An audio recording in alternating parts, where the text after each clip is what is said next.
அனைவருக்குமே வணக்கம். சற்று முன் கிடைத்திருக்கக்கூடிய ஒரு மிக மிக முக்கியமான செய்தி ஒன்று வெளியாகியுள்ளது.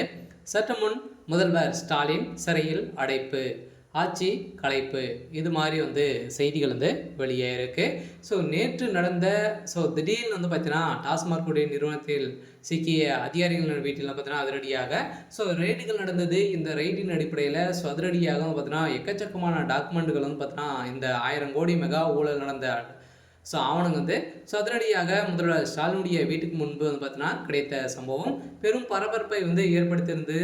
இந்த நிலையில் தான் அமலாக்கத்துறை அதிரடியாக கைப்பற்றி இப்போ முதல்வர் ஸ்டாலின் அவர்களும் பார்த்தீங்கன்னா இப்போ சிறையில் அடைக்கப்பட்டதாக இப்போ தகவல் வெளியாக இருக்குது. இந்த நிலையில் தான் இப்போ டாஸ்மார்க்கில் நடந்த வேட்டையின் அடிப்படையில் மீண்டும் சென்னையில் பார்த்தீங்கன்னா வேட்டையை அமலாக்கத்துறை வேட்டையை தொடங்கியிருக்காங்க.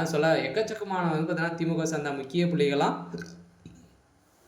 இதில் சிக்க போகிறாங்க. அதே மாதிரி செந்தில் பாலாஜி, அதே மாதிரி பார்த்தீங்கன்னா ஏற்கனவே முன்னாள் அமைச்சர் எம்பியுமான ஜெகத் ரக்ஷன் அவர்களும் பார்த்தீங்கன்னா இதில் சிக்க போகிறாங்க. அவருடைய ஆலைகளும் நடந்த ரெய்டின் அடிப்படையில் நிறைய போலியான சீல்கள்லாம் பார்த்தீங்கன்னா ஒட்டி நிறைய மோசடிகள் இதில் நடந்திருக்கு அப்படின்ற மாதிரி முக்கிய ஆவணங்கள் பார்த்தீங்கன்னா முதல்வர் ஸ்டாலினுடைய வீட்டின் முன்பு கிடந்த சம்பவம் அமலாக்கத்துறை கைப்பற்றி எப்போ நீதிமன்றத்தில் ஒப்படைத்திருக்காங்க. இதன் அடிப்படையில் தான் முதல்வர் ஸ்டாலின் அவர்களுக்கு வந்திருக்க உத்தரவின் அடிப்படையில் இப்போ திமுகவுடைய ஆட்சி நடத்தக்கூடிய தகுதி முதல்வர் ஸ்டாலின் அவர்களுக்கு இல்லை அப்படின்ற மாதிரி இப்போ ஜனாதிபதி அவர்கள் போட்ட உத்தரவின் அடிப்படையிலும் அதே மாதிரி இப்போ அனைத்து அதிகாரங்களும் பார்த்திங்கன்னா ஆளுநர் RN ரவி அவர்களுக்கு தான் இருக்குது அப்படின்ற மாதிரி தகவல் வெளியாக இருக்குது. இதை பற்றி இந்த வீடியோவில் நம்ம முழுமையாக பார்க்கலாம். அதுக்கு முன்னாடி நம்ம சேனலுக்கு இப்போ தான் நீங்கள் முதல் முறையாக வந்திருக்கீங்க அப்படின்னா மறக்காமல் நம்மளுடைய சேனலை சப்ஸ்கிரைப் பண்ணி சப்போர்ட் பண்ணுங்கள்.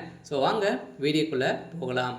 பார்த்தீங்கன்னா ஏற்கனவே டாஸ்மார்க்குடைய நிறுவனத்தில் நடந்த ரைடின் அடிப்படையில் செந்தில் பாலாஜி அவர் பார்த்தீங்கன்னா குறைந்தபட்சம் 1000 கோடிக்கு மேலே மகா ஊழல் நடந்திருக்கு அப்படின்ற மாதிரி அமலாக்கத்துறை பார்த்தீங்கன்னா அதிரடியாக தகுந்த ஆதாரத்தோடு வெளியிட்டு இருந்தாங்க.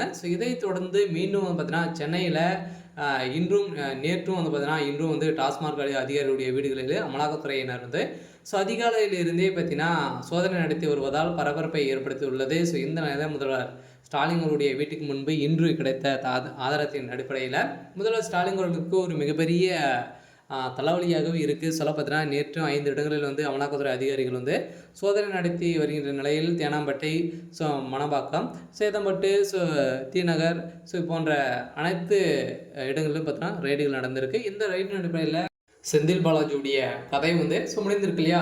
செந்தில் பாலாஜி அவர்கள் அமைச்சர் பதவியிலிருந்து தூக்குனாலே திமுக எந்த ஒரு இதுவும் இடி ரெய்டி நடத்தாது அப்படின்ற மாதிரி இவங்க பார்த்தீங்கன்னா முதல்வர் ஸ்டாலின் நினைத்து அவர் ராஜினாமா செய்து வச்ச நிலையில் இப்போ அதிரடியாக மீண்டும் அதிகாரியுடைய வீட்டிலாம் ரைடுகள் நடந்திருக்கு. ஏன்னா பார்த்தீங்கன்னா இப்போ அமைச்சராக இல்லை. இப்போ தைரியமாக அனைத்து இடங்களும் ரைடுகள் நடத்தலாம். இந்த நிலையில் தான் அது இப்போ பார்த்தீங்கன்னா முதல்வர் ஸ்டாலின் அவர்கள் வாசமாக சிக்கியிருக்காரு. சரி, ஓகே. இன்னைக்கான அப்டேட் இதுதான். மறக்காமல் நம்மளுடைய சேனலை சப்ஸ்கிரைப் பண்ணி சப்போர்ட் பண்ணுங்கள். தேங்க்யூ.